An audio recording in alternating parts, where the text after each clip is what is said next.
Bonjour et bienvenue. Aujourd'hui, on va s'attaquer à un sujet qui nous concerne presque tous. Comment retrouver notre énergie naturelle? Parce que soyons honnêtes, si l'épuisement est devenu la norme pour beaucoup, il est vraiment temps de changer la donne.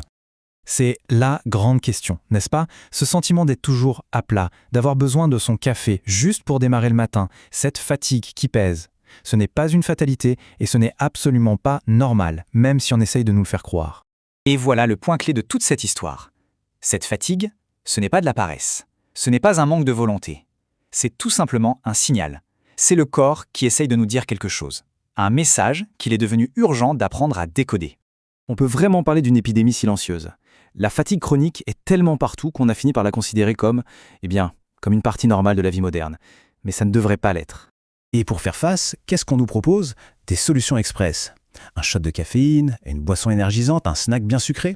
Toutes ces béquilles chimiques qui donnent un coup de fouet immédiat, oui, mais qui nous piègent dans un cercle vicieux. Une fois l'effet parti, on est encore plus à plat qu'avant.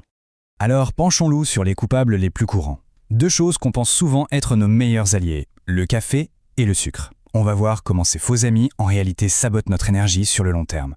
Pour bien comprendre ce qui se passe, il faut faire un petit tour à l'intérieur de nos cellules. C'est là que se trouvent nos petites usines à énergie, les fameuses mitochondries. C'est elles qui fabriquent le carburant pour absolument tout ce qu'on fait. Et c'est justement ce moteur si précieux que les stimulants viennent perturber. Le mode d'action de ces deux-là est super intéressant et très différent. La caféine, en fait, elle ne donne pas d'énergie, c'est une illusion. Elle se contente de bloquer les signaux de fatigue dans notre cerveau. Elle met un masque sur l'épuisement et ça, bien sûr, ça crée une dépendance. Le sucre, lui, c'est comme jeter de l'essence sur un feu. Ça flambe très fort, très vite, c'est le fameux pic d'énergie. Mais juste après, c'est le crash, l'effondrement brutal. Cette image de montagne russe est parfaite pour illustrer ça.